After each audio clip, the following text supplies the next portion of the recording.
আকাশবাণী বাংলায় আজ নজর রাখতেই হচ্ছে আবহাওয়ার খবরের দিকে, কারণ উইকেন্ডে তাপমুক্তি বঙ্গে, রবিতে তাপমুক্তি বঙ্গে, গরম হাওয়া সরিয়ে বাতাসে জলীয় বাষ্প এবং কাল থেকে দক্ষিণবঙ্গে বৃষ্টির পূর্বাভাস। আর কি বলছে হাওয়া অফিস, পুরো বিষয়টি নিয়ে আপডেট নেব। আমাদের সঙ্গে রয়েছেন আমাদের প্রতিনিধি বিশ্বজিৎ সাহা। সরাসরি চলে যাব বিশ্বজিতের কাছে। বিশ্বজিৎ, তাহলে কি রবিতেই স্বস্তি, কি বলছে হাওয়া অফিস?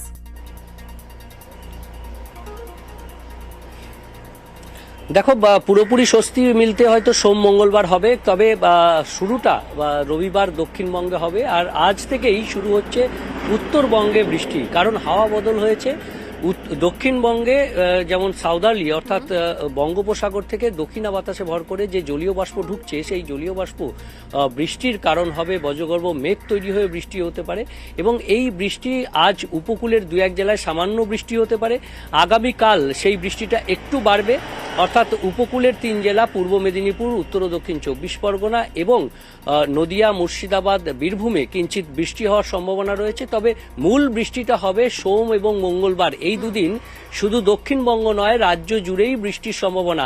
আজ উত্তরবঙ্গে যে বৃষ্টি হচ্ছে, আগামীকাল থেকে সেই উত্তরবঙ্গের বৃষ্টিও বাড়বে, অর্থাৎ উপরের দিকের 5 জেলায় বৃষ্টি এবং সোম মঙ্গলবার এই 5 জেলার বৃষ্টি উত্তরবঙ্গ জুড়েই হবে, অর্থাৎ মালদা ও 2 দিনাজপুরেও সোম মঙ্গলবার বৃষ্টির সম্ভাবনা থাকছে।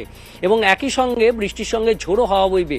প্রায় সব জেলাতেই 30-40 কিলোমিটার বেগে দমকা ঝোড়ো হাওয়া বইবে এবং কোথাও কোথাও 50-60 কিলোমিটার বেগে দমকা ঝোড়ো হাওয়া, অর্থাৎ কালবৈশাখীর একটা সম্ভাবনা তৈরি হচ্ছে সোম মঙ্গলবার। রবিবার বিকেল থেকে মঙ্গলবারের মধ্যে কালবৈশাখীর সম্ভাবনাও দক্ষিণবঙ্গ, উত্তরবঙ্গের 2-1 জায়গায় দেখা যেতে পারে, এমন অনুমান আবহাওয়া বিজ্ঞানীদের। তবে তার আগে এই যে চরম তাপপ্রবাহ ছিল, সেই চরম তাপপ্রবাহ কেটে তাপপ্রবাহ অন্তত পশ্চিমের 7-8 জেলাতে এই যে তাপপ্রবাহ সেটা চলতে থাকবে।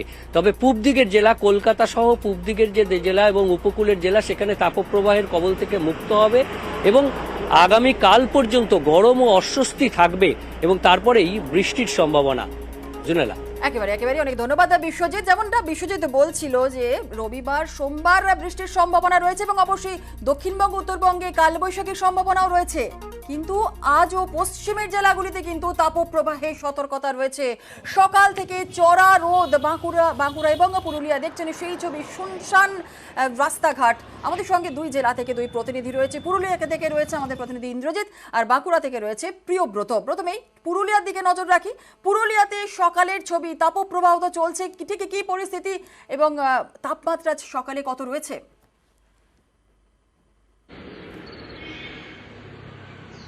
দেখো জুনেলা, পরিস্থিতি অনেকটাই বদলেছে বলা যায়। তার কারণ এক ধাক্কায় প্রায় 4 ডিগ্রি তাপমাত্রা কমে গেছে। গত কয়েকদিন ধরে যে তীব্র দাবদাহ ছিল, সেখান থেকে কিছুটা হলেও স্বস্তি মিলেছে। তবে সকালের দিকে আবহাওয়া একটু মনোরম থাকলেও ঠিক বেলা বাড়তে বাড়তেই ঠিক একই রকম ছবি, একেবারেই 10টার পর থেকে সেই গরমের চেনা ছবি দেখা যাচ্ছে জেলায়। এবং পাল্লা দিয়ে এই জেলার ক্ষেত্রে যেটা একটা বড় সমস্যা, জলের সংকট দেখা দিচ্ছে। ফলে গরমের যে কষ্ট, সেখান থেকে এখনই মুক্তি নেই জেলার মানুষের। বেলা বাড়লেই গরম বাড়ছে, রাস্তা ফাঁকা হয়ে আসছে। তবে যে তীব্র দাবদাহের পরিস্থিতি ছিল, প্রায় 44 ডিগ্রির কাছে তাপমাত্রা ছিল, সেখান থেকে নেমে 40 ডিগ্রির ঘরে তাপমাত্রা চলে এসছে।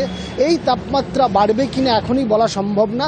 তবে একেবারেই 4 ডিগ্রি তাপমাত্রা কমার কারণেই যে তীব্র দাবদাহ, যে একেবারে দহন জ্বালার যে মানে সমস্যা ছিল, সেখান থেকে কিছুটা হলেও স্বস্তি মিলেছে। তবে বেলা বাড়লে গরমের দাপট একই রকম থাকছে। জুনেলা, একেবারে পুরুলিয়া ছবি যেমন দেখলাম, একটু বাঁকুড়ার দিকেও নজর রাখি। বাঁকুড়াতে ঠিক কি পরিস্থিতি রয়েছে সকাল থেকে, পুরো বিষয়টি নিয়ে আপডেট নেব। প্রিয়ব্রত আমাদের সঙ্গে রয়েছে। প্রিয়ব্রত, বাঁকুড়ার কি ছবি?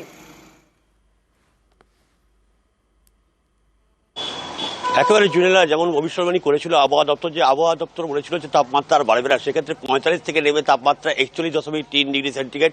এতে কিছুটা হলেও স্বস্তি মিলেছে জেলাবাসীর। কিন্তু যে বৃষ্টির কথা বলা হচ্ছে, রবি কিংবা সোমবার থেকে বৃষ্টি শুরু হবে, সেই বৃষ্টির কিন্তু আশা নেই। কেননা দেখা যাচ্ছে সকাল থেকেই রোদ প্রচণ্ড পরিমাণে এবং তার সঙ্গে সঙ্গে তীব্র গরম। বেলা বাড়ার সঙ্গে সঙ্গে রাস্তাঘাট এক প্রকার ফাঁকাই হয়ে যাচ্ছে, যেমনটা আমরা গত কয়েকদিন ধরে দেখছিলাম। যে তাপমাত্রা যখনই প্রবাহ শুরু হচ্ছে, যখনই লুয়ের প্রবাহ শুরু হচ্ছে, তখনই মানুষজন ঘরমুখো হচ্ছে। এখন যেটা দেখা যাচ্ছে সেটা কিন্তু প্রচুর পরিমাণে জলীয় বাষ্প থাকার জন্য ঘর্মাক্ত পরিবেশ, ফাঁকার নিচ থেকে সরিয়ে গেলেই গলদঘর্ম অবস্থা হচ্ছে মানুষজনের। সকাল থেকেই সেই একই চেনা ছবি, গ্রীষ্মের যেমন হয়ে থাকে চড়া রোদ। মানুষজন এই সময়টা একটু সকালবেলায় কাজকর্ম সেরে নিতে চাইছেন, কেননা এই 10টার পর থেকে আর কিন্তু কোনোভাবেই কাজকর্ম করা যাচ্ছে না। যখন প্রচন্ড চড়া রোদ উঠছে, তার পাশাপাশি লু বইতে শুরু করছে। যে ভবিষ্যৎবাণী করা হয়েছে বৃষ্টি, সেই বৃষ্টির কিন্তু কোনো রকম আশার এখনো পর্যন্ত দেখতে পাওয়া যাচ্ছে না, কেননা একেবারে মেঘলা আকাশ হওয়ার কথা। 10টার পর থেকে কাজকর্ম করতে পারা যাবেই না, এতটাই গরম। তবে দর্শকদের জানিয়ে রাখি যে রবিতেই কিন্তু তাপমুক্তি, বঙ্গে গরম হাওয়া সরিয়ে বাতাসে জলীয় বাষ্প। আগামীকাল থেকে দক্ষিণবঙ্গে বৃষ্টির পূর্বাভাস। সোমবার এবং মঙ্গলবার রাজ্য জুড়ে বৃষ্টি। তাপমাত্রা কিছুটা কমলেও অস্বস্তি কিন্তু চলবেই। আর পশ্চিমে জেলায় আজও তাপপ্রবাহ।